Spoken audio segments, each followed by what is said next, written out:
대장동 사건 항소 포기 논란 닷새 만에 노만석 검찰총장 대행이 자리에서 물러났습니다. 지난 7월 검찰총장 직무대행을 맡은 지 4개월여 만입니다. 네, 대행의 대행 체제가 된 검찰의 내홍이 가라앉을지도 관심인데요. 관련해서 두 분과 짚어보겠습니다. 박성민 민주당 전 최고위원, 이준우 국민의힘 대변인과 함께합니다. 어서 오세요. 네, 반갑습니다. 노만석 대행 연차까지 쓰고 출근도 하지 않은 채 고심에 고심을 거듭하는데 결국 사의 표명했습니다. 압박이 거셌던 걸까요? 그러니까 아무래도 이제 내부 반발이 굉장히 심했다 보니까 이 내부 검사들의 여러 가지 이제 이야기들을 다 듣고 그 자리에서 결국에는 이제 본인이 어떤 리더십이 다시는 좀 바로 세워지지 않는 상황이 될 것 같다라는 판단을 직감적으로 한 것 같습니다. 근데 저는 이런 노대행의 어떤 결정이 굉장히 좀 비겁하다라고 생각을 합니다. 예. 사실 지금 이 항소 포기라는 결정을 이제 검찰이 하고 나서 이 노대행이 하고 있는 모습들은 일관적으로 결국에는 책임을 좀 윗선에 떠넘기는 모양새가 된 거거든요.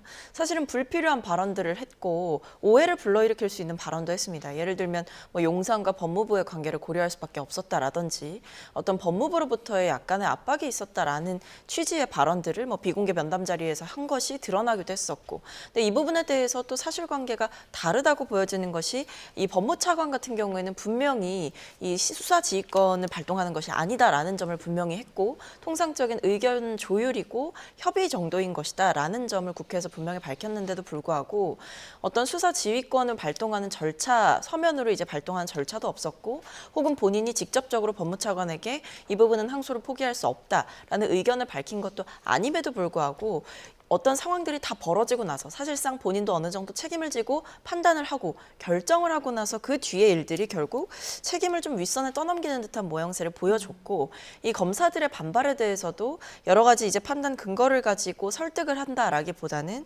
결국에는 이제 자기 책임을 면하기 위해서 온갖 핑계를 대면서 좀 도망치는 모양새가 됐다.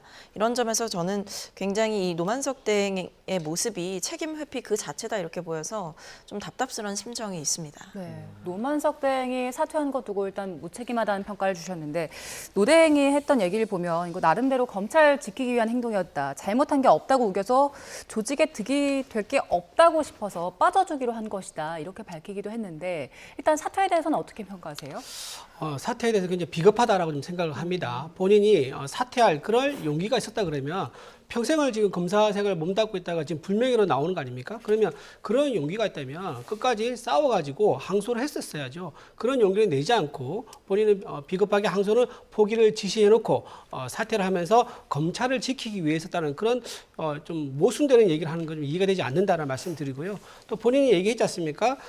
지우려는 저쪽 때문에 많이 힘들었다고 얘기했지 않습니까? 뭘 지우려고 했다는 것을 국민이 다 아마 알 겁니다.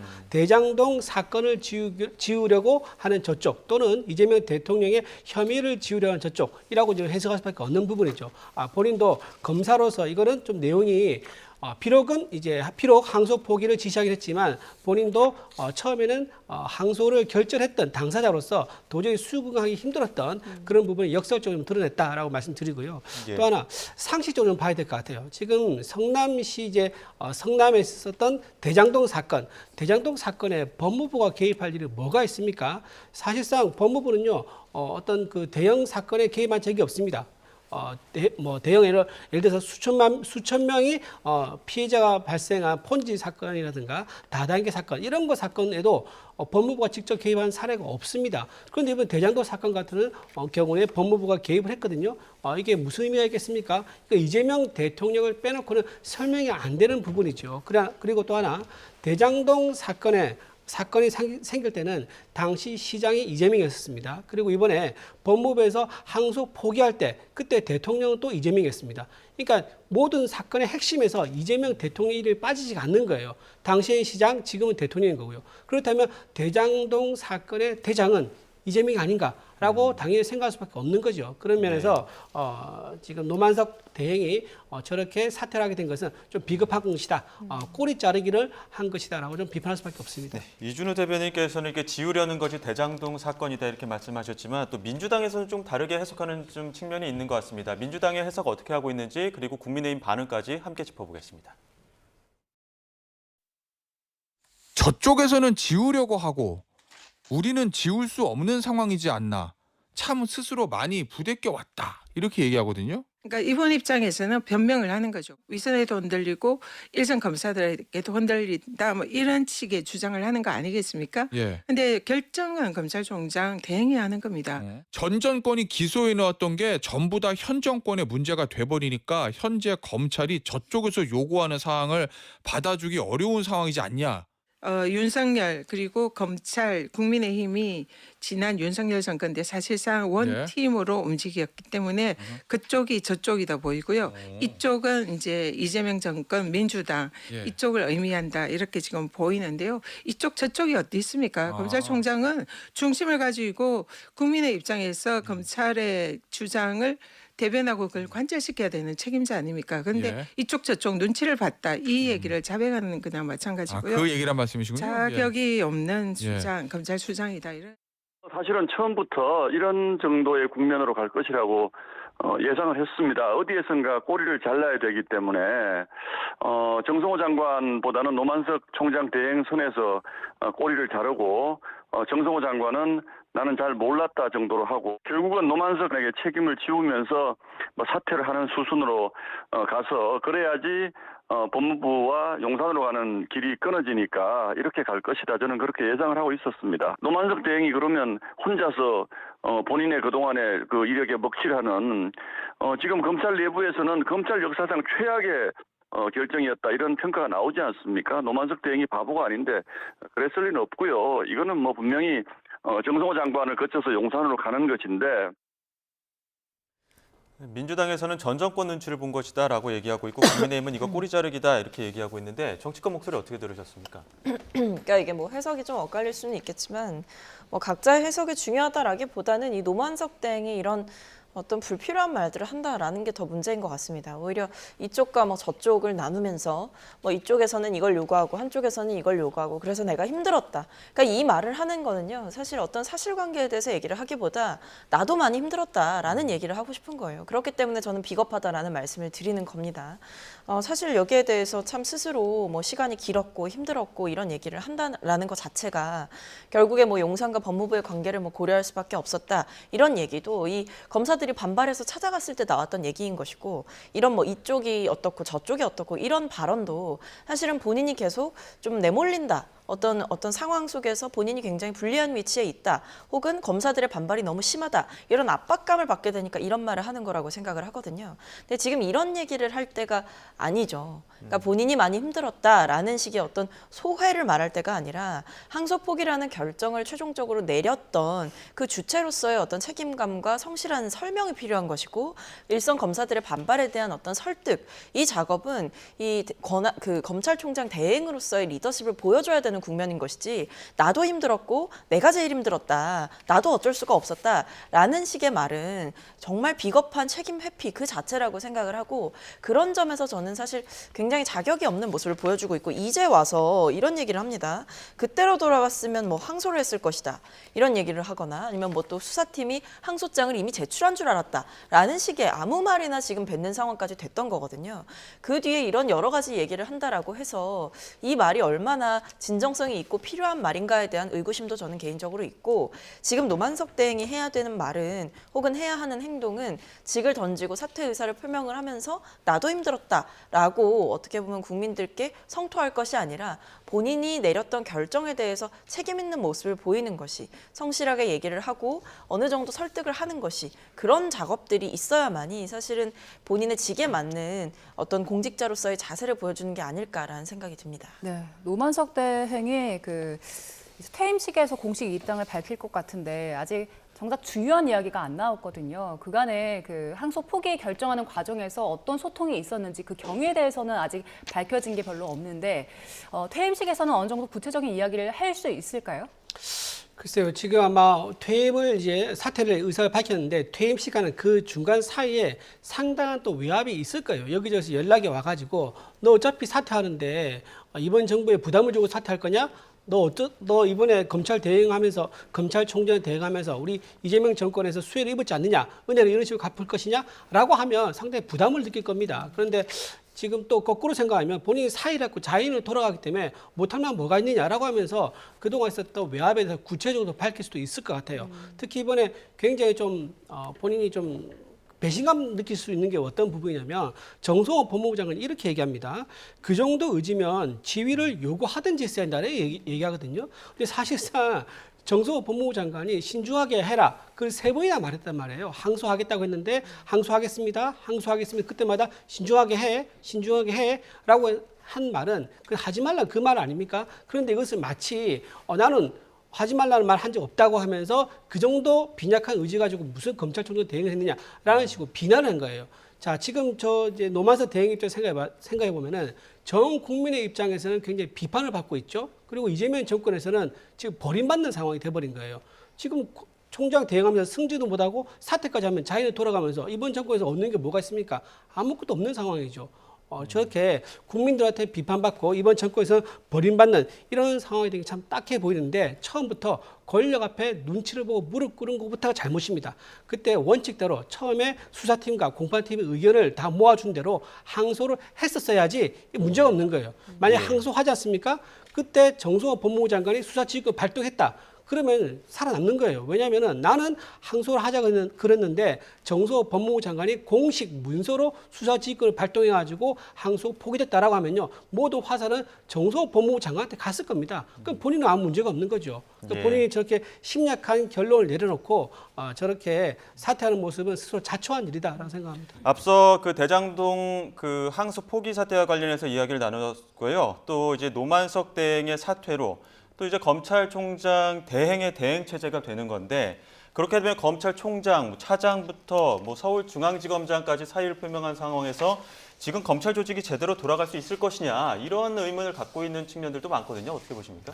그러니까 아무래도 지금 검찰총장 대행의 대행 체제라는 게 2009년에 노 전 대통령께서 서거하신 뒤에 임채진 총장이 사퇴하고 그다음에 문성우 대검 차장이 대행을 맡고 그다음에 퇴임 후에 한명관 당시 기조부장이 직무대행까지 하게 되는 그런 상황이 제한되게 됐다라고 볼 수가 있을 것 같은데요. 말씀 주신 대로 어떤 검찰 조직 내부가 혼란스럽지 않겠느냐라는 것은 당연하게 어쩔 수 없이 따라오는 결과일 것 같습니다. 다만 여기에 대해서 지금 이 대통령실에서 여러 가지 절차를 거쳐서 이게 면직안이 제청이 된다면 수리를 하겠다라고 하는 것은 이 사퇴 그리고 사표를 내는 것을 수용을 하겠다라는 대통령실의 입장이 어느 정도 나온 것이고요. 여기에 대해서 그렇다고 한다면 이 수장의 공백을 최장기화로 둘 것이냐, 저는 그렇지 않을 것이라고 보고 다만 이제 인사청문회까지 거쳐야 되는 검찰총장직을 다시 임명을 할 거냐, 그렇지는 않을 수도 있겠다. 그러니까 오히려 이 대행의 대행 체제는 끝낼 수 있게, 그러니까 즉 노만석 대행의 자리를 채워서 이 대행이 이제 이끌어가는 방향으로 조직을 좀 정비해 갈 수는 있지 않을까라는 생각이 듭니다. 그래서 지금 검찰 내부의 분위기가 뒤숭숭하고 여러 면에서 지금 사퇴를 주요 지도부들이 막 하고 있는 상황이다 보니까 이게 검찰 내부의 혼선이 있을 수 있다라고 하더라도 이 대통령실에서 면직안 제청되면 수리하겠다라고 하는 것은 어느 정도 조직 정비가 있을 것이다라는 점이 예견되는 부분이기 때문에 크게 장기화될 것은 아닐 것 같다라고 보입니다. 네, 다시 그 대행을 임명해서 대행 체제로 갈지 아니면 새로운 검찰총장을 임명할지 아니면 대행의 대행 체제가 이어질지 좀 봐야 하는 상황인데 그 대행의 대행으로 거론되는 인물이 차순길 기획조정부장입니다. 이번 노만석 대행의 사퇴를 주도한 인물로 알려져 있는데 어떤 사람입니까? 이분이 이번에 그 노만석 대행의 사퇴를 주도한 인물 중에 한 명입니다. 한 명인 거고 이분이 또 특이한 게 뭐냐면 윤석열 정부 때 검사장 승진을 못 하셨다 그러더라고요. 그러니까 꼭 이제 친윤 검사다라고 또 분류도 할 수 없는 또 그런 분이기도 합니다. 그리고 도이치모터스 사건 이제 재수사를 결정했던 그런 또 전력도 있습니다. 그러니까 어쨌든 이 과거 행정만 보면 친윤 검사로는 아예 볼 수 없는 그거는 확실한 것 같아요. 그런데 다만 이번에 노만석 이제 대행에 대해서 사퇴를 적극적으로 요구했던 인사다라는 면에서 보면 또 검찰에서 보면은 좀 우리 쪽으로 좀 믿고 맡기기에는 좀 우려가 된다라고 좀 볼 수는 있겠죠. 하지만 지금 대행의 대행 체제인데 이건 직책에 따라 내려가는 건데 이거를 건너뛰고 다른 사람을 새로 대행할 수는 없을 것입니다. 그렇다 그러면 만약에 이 대행을 차순길 대행이 불안해서 못하겠다 그러면 검찰총장을 임명해야 되는데 그건 더 어려울 것 같아요. 왜냐하면 이번에 검찰총장을 이제 임명하지 않고 4개월 동안 공석을 만들면서 노만석 대행 체제를 간 이유가 있습니다. 그 이유가 뭐냐? 이번에 항소 포기했지 않습니까? 예. 이거를 아마 대통령실이라든가 법무부에서는 이미 시나리오를 좀 그렸지 않나 싶습니다. 그러니까 이제 항소를 해야 될 선택의 순간이 올 건데 만약에 검찰총장을 임명해서 검찰 수뇌부가 있는 수장이 있는 상황이 되면 그 이제 검찰총장이 조직의 명예라든가 본인의 어떤 양심이라든가 이런 것 때문에 항소 포기 지위를 받지 않고 항소를 했을 가능성이 있다, 예. 있을 것이다. 그래 봤기 때문에 좀 심약한 대행을 내세워 가지고 우리 지시에 잘 따른 사람을 좀 자리에 앉히자라고 하면서 그런 이유로 4개월 동안 검찰 역사 최장기 공배라 그러더라고요. 4개월 동안 대응을 했던 게 아니냐라는 그런 시나리오가 있거든요. 그래서 이번에도 아마 차순길 이번에 대해 좀 불안감이 있겠지만 아까 방금 말씀드린 그 이유 때문에 검찰총장을 새로 앉히지는 않고 어쩔 수 없이 차순길 대대행으로 가지 않을까 싶은 생각이 듭니다. 예, 그 여러 가지 그 큰 그림이 있지 않았을까라는 의혹도 지금 제기를 해주셨는데 정성호 법무부 장관은 그 외압설과 관련해서 단호하게 선을 긋기도 했습니다. 노대행을 이해할 수 없다고 비판하기까지도 했었는데요. 어제 국회에서 했던 발언부터 들어보시죠. 노만석 대행 같은 경우에 뭐라고 얘기했냐면은 이진수 법무 차관이 3가지 방안을 제시했는데 모두 항소 포기 아니었다. 거절하면 수사지휘가 잇따라올 것으로 우려해서 자기가 받아들였다. 너무나 구체적으로 얘기를 했어요. 지금 그러니까 사의 표명을 한 거거든요. 그 얘기에 따르면 자기는 원하지 않는데 법무부 지휘를 통해서 어쩔 수 없이 항소 포기했다는 겁니다. 그런 정도 의지가 있었다고 하면은 장관의 지휘를 서면을 요구하든지 그래야 되는 거 아니겠습니까? 이게 저는 사실 이해할 수가 없습니다. 7월 6일 날 예결이 끝나고 나서 11시 다 돼 갖고서 그때 처음으로 제가 신중히 판단했으면 좋겠다는 얘기를 했던 겁니다. 네. 아니 어때가 제가 신중하게 판단하는 게 진짜 판단입니다. 그럼 본인의 권한과 책임 하에서 해야 될 일들입니다. 정성호 장관은 대통령실과의 전혀 소통이 없었다 이렇게 얘기를 하고 있고 특히나 지금 노만석 대행과 관련해서는 의지가 있었으면 강행했어야지 왜 지금 와서 강행하지도 않고 사의를 표명했냐 이렇게 얘기를 하고 있거든요. 그러니까 이게 일단은 대통령실과 뭐 일종의 교감 혹은 대통령실에서 지침을 내렸다라고 보기가 어려운 게 불과 얼마 전까지 에이펙 때문에 정신이 없었습니다. 대통령께서는 그 외교 슈퍼위크를 책임지기 위해서 그리고 에이펙을 성공시키기 위해서 정말 시간을 다 쪼개가면서 쓰셨다라는 거는 국민들께서 모두가 아실 거라고 생각하고요. 그거는 그 일정을 소화하는 과정 가운데에도 시간이 많이 드는 정말 품이 많이 드는 일이었지만 그 이전에 준비를 할 때부터 이미 굉장히 많은 노력을 기울여 왔다라는 점을 고려해 볼 때 그런 시간을 고려해 볼 때 예. 어떤 이런 사건 하나하나까지 대통령의 입김이 닿을 만한 그런 여유조차 저는 없었을 것이다라고 생각을 하고 대통령께서 이 부분에 대해서 직접적으로 의견을 개진할 필요성과 실익조차도 없기 때문에 그런 주장들은 허위 사실에 좀 불과한 것이다. 그리고 정치 공세를 위한 어떤 일종의 공격에 불과한 것이다라고 보이고요. 그리고 이 정성호 장관께서 말씀하신 부분에 대해서 저도 좀 공감을 하는 것이 법무차관이 수사지휘권을 발동하겠다라고 얘기를 한 것이 아니었다라는 점을 명확하게 했고 여러 가지 면에서 통상적인 소통이 있었을 뿐이고 정성호 장관께서도 노만석 대행과 직접 통화한 것도 아니고 신중하게 판단을 해보는 게 좋겠다라는 취지의 의견을 전달한 것을 가지고 노만석 대행이 어떤 수사지휘권이라는 말만 듣고 과하게 반응을 한 것이 아닌가라는 의구심이 들고요. 정말 제가 뭐 비슷한 취지로 앞에서도 말씀을 드렸는데 정말 항소를 해야겠다라고 생각을 했다면 그 법무차관에게 그렇게 얘기를 할 수도 있는 것이죠. 근데 오히려 그 수사지휘권을 발동하는 것이 아니다라는 그 명확한 책임 소재를 밝힌 통화 뒤에 시간이 지나서 결과적으로 보면 우리가 항소 포기를 하기로 했다라는 점을 노만석 대행이 전달을 하고 통보를 해온 거거든요. 예. 그렇다고 한다면 그것은 본인의 결정이자 이 검찰 내부에서 고려를 하고 상의를 했을 때 나왔던 결론인 것이지 이것이 어떤 외압에 법무부에 의한 외압 혹은 그 윗선에 의한 외압으로 결정됐다라고 보기에는 본인의 그런 결정이나 의지는 아무것도 없었던 것이냐. 그 부분을 묻지 않을 수가 없는 겁니다. 예. 심지어 이 사건 같은 경우에는 이 검찰의 어떤 조작이라든지 혹은 회유, 협박 이런 부분에 대해서 법정에서 폭로가 나왔던 건이 있었고 남욱 변호사가 실제로 폭로를 하지 않았습니까? 왜 유동규 씨를 이제 옆방에서 조사를 받고 있다가 유동규 씨를 데려와서 직접 압박을 하는 일도 있었던 것이고 그 외에도 뭐 애들 안 볼 거냐 이런 얘기까지 이제 당시에 사건을 담당하던 검사가 얘기를 했고 심지어 지금 이 사건 같은 경우는 1차 수사팀과 2차 수사팀이 있는데 2차 수사팀에게만 사실 이 항소와 관련한 의견을 묻고 대장동 일당을 최초로 기소했던 2021년에 최초로 기소했던 이 1차 수사팀에 대해서는 어떤 의견도 묻지 않았다라는 겁니다. 그래서 1차 수사팀 같은 경우에는 그 검사가 나서서 아니 우리에게는 의견조차 묻지 않았고 그 항소를 포기한 것에 대한 문제 제기가 검찰 전체의 의견이라고 볼 수가 없다라는 취지의 반박까지도 있었단 말입니다. 그렇기 때문에 저는 이 종합적인 사안을 고려했을 때 신중하게 판단하라라는 얘기가 있었을 것으로 생각이 됩니다. 예. 네, 지금 국민의힘 쪽에서는 정성호 장관 사퇴하라 이렇게 요구까지 하고 있는 상황인데 법무부 장차관 모두 수사 외압 없었다, 지휘 없었다라고 선 긋는 상황 어떻게 보고 계십니까? 좀 말이 안 되죠. 왜냐하면 지금 노만석 대행이 지금 방금 말씀하신 대로 정성호 법무부 장관처럼 그런 얘기한 적이 없었다 그러면요. 차관도 마찬가지고 뭐 수사 아까 그 수사지휘권 발동 이걸 안 했다 그랬잖아요. 그러면 이거 노만석 대행이 그 얘기를 했다고 이미 언론에 얘기를 했단 말입니다. 주변에다 얘기하고 그러면 당장 차관하고 장관은요 허위 사실을 얘기한 노만석 대행에 대해서 고발해야죠. 본인의 명예가 심하게 훼손됐으니까 노만석 대행에 대해서 고발해야 되는데 그런 얘기 전혀 없습니다. 그냥 아니다라고 부인만 하고 있습니다. 그리고 또 하나 정성호 법무부 장관이 신중하게 하라고 얘기했다는 것은 말 그대로 혼자 판단하라 그 얘기라고 좀 주장을 하고 있는데 그게 말이 되지 않는 게 지금 전 국민이 다 알고 있지 않습니까? 정성호 법무부 장관은 장관 되기 이전부터 이재명 대통령은 무죄다라고 주장을 줄곧 해왔던 사람입니다. 그리고 사석에서 가서 어떻게 얘기하느냐 이재명 대통령의 사법 리스크를 없애는 가장 확실한 방법은 공소 취소다라고 계속 얘기를 해왔었습니다.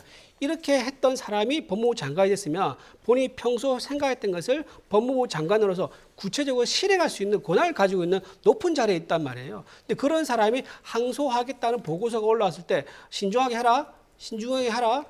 하라니까 이렇게 세 번 얘기하면 하지 말라는 얘기밖에 안 되는 거죠. 그런데도 불구하고 저렇게 국회에 나와서 그 뜻이 아니었다고 얘기한 것은 정말 뻔뻔하다. 국민들 너무 우습게 하는 게 아니냐라는 생각이 들고 저는 노만석 대행께서 이번에 사퇴하는데 저렇게 꼬리짜기로 끝나서는 안 된다고 생각합니다. 문제 핵심이 뭐냐면 외압이 누구냐. 외압의 핵심이 누구냐 그것을 구명하는 게 제일 중요합니다. 그거는 이제 상식적으로 생각하면 정성호 법무부 장관 위에 민정 라인이 있을 수 있죠. 그리고 이재명 대통령 본인이 있을 수 있는 거고요. 또 하나 이재명 정부와 공동으로 정부를 운영하고 있다는 지적까지 받고 있는 김현지일 수도 있습니다. 김현지 씨가 만사 현통이라는 얘기까지 받고 있을 정도로 검은 그림자 실세다라는 얘기도 있지 않습니까? 그렇기 때문에 정성호 법무부 장관 위에 있는 외압의 실체가 누구냐 그것까지 확실히 규명하는 게 가장 중요하다라고 봅니다. 예. 이런 가운데 민주당에서는 지금 오늘 아침 그 최고위에서도 얘기 나왔지만 정책위에서도 얘기가 나왔지만 항명 검사도 공무원처럼 해임하고 파면 가능하게 해서 반드시 단죄할 것이다 이렇게 얘기했습니다. 검사징계법 폐지를 착수했는데 여기에 대해서는 민주당 지금 어떻게 지금 진행할 계획이신 겁니까? 그러니까 이게 항명을 해도 이제 검사들 같은 경우에는 뭐 지금 여러 면에서 처벌을 받지 않는다라는 그 문제 지적을 한 것이고요. 예. 사실 이렇게 집단적으로 항명을 하는 어떻게 보면 이 검사로서 해서는 안 되는 일을 하고 있다라고 이제 민주당 내부에서는 보고 있는 것이고 일종의 검란이 일어났다 이렇게 보고 있는 겁니다. 그래서 정말 어떻게 보면 이 검사라는 직을 내려놓고 나서 이제 변호사 개업이라든지 이런 부분들까지도 사실상 어렵게 해야 되는 것 아닐까. 혹은 뭐 승진이라든지 아니면 여러 면에서라도 여러 가지 고려를 할 수 있도록 해야 되는 거 아닐까라는 고민이 있는 것 같고요. 결국 이게 어떤 그 항소 포기라는 게 사실 처음 있는 일은 아니지 않습니까? 장동혁 대표 같은 경우에도 이 검찰이 선거법 위반에 대해서 다투고 했지만 1심에서 무죄가 나왔는데 거기에 대해서 검찰이 당시에 항소 포기를 했습니다. 얼마 안 된 일이죠.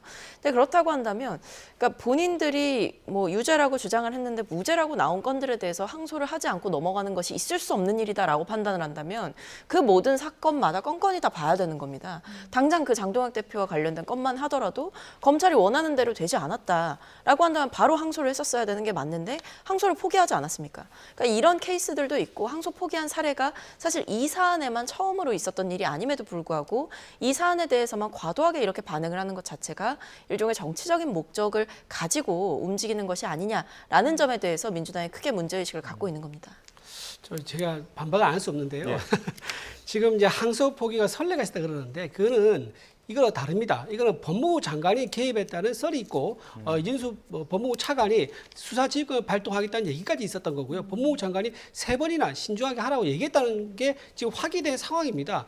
그 앞에 있는 항소 포기와는 전혀 상황이 다르죠. 그걸 비유해서 얘기한 것은 좀 옳지 않다 생각이 들고요. 저는 지금 검사들이 얘기한 것은 해명이라고 지금 생각합니다. 근데 이거를 항명으로 규정하고 있는 것은 민주당이에요. 민주당이 하고 있는 좌파 진보 진영의 전형적인 선전-선동 운동인 건데 이게 비슷한 게 옛날에 있었습니다. 나치 정권에서 유태인 문제 해결할 때 어떻게 했는지 아십니까? 유태인 학살이라는 단어를 쓰지 않습니다. 유태인 문제 해결을 해가지고 단어로 새로 규정을 하는 거예요. 이런 식으로 해가지고 본래 어떤 성격인 것을 감추고 국민들을 속이는 거죠. 자, 그런 식으로 얘기한 거고 또 검사들 지금 파면시키는 법을 하겠다 그러지 않습니까? 지금 검사들 입틀막 하겠다는 거고 또 공무원들 지금 내란몰이 해가지고 공무원들도 다 조사하겠다는 거 아니겠습니까? 75만 명이나 되는 공무원들을 그것도 공무원들 입틀막 하는 거고요. 얼마 전에 현수막도 이제 함부로 못 걸게 하겠다고 하는 거 아닙니까? 국민들이 비판 현수막으로 김현지가 누구냐? 이재명 대통령의 대장동 실제 대장은 누구냐? 이제 이런 비판을 못하게 막는 거. 그러니까 검사들의 입도 막고 공무원의 입도 막고 국민의 입도 막는 이제 이런 언론을 통제하는 국민의 자유로운 비판을 통제하는 이런 사회를 지금 가고 있는 게 굉장히 심각한 상황이라고 봅니다. 네, 지금 국민의힘 쪽에서도 입법에 나섰는데 그 여권에서 이재명 대통령 사건 공소 취소 주장하고 있기 때문에 이걸 원천 차단하기 위해서 공소 취소 금지법 추진하겠다라고 나선 상황이잖아요. 이거 구체적으로 어떤 법입니까? 공소 취소가 지금 아까 정성호 법무부 장관이 굉장히 평소에 했던 얘기인데 저게 구체적으로 아마 실행이 될 것 같아요. 그러다 보니까 우리가 공소를 취소하지 못하도록 현재 진행되고 있는 사건에 대해서는 재판에 대해서는 공소 취소가 안 되도록 해가지고 이재명 대통령 원포인트를 위한 이재명 대통령을 위한 그런 입법 위인 설법을 막겠다 그런 취지가 되는 거고요. 이게 선례가 되면요 앞으로 어떤 문제가 생기냐면은 사법 리스크가 있는 지도자가 본인이 그 사법 리스크를 없애기 위해서 전부 다 대선에 출마하는 그런 문제가 생길 수 있을 겁니다. 그래서 지금 그런 문제를 원천적으로 막기 위해서는 본인이 대선 출마하더라도 그 진행되고 있는 사건에 대해서는 멈추지 않고 계속 진행돼 가지고 국민적 판단을 받을 수 있게 하자라는 거 하나. 또 하나 광역단체장 같은 경우는요. 당선되더라도 재판이 계속 진행돼서 당선 무효형이 나오면 실제 당선 무효됩니다.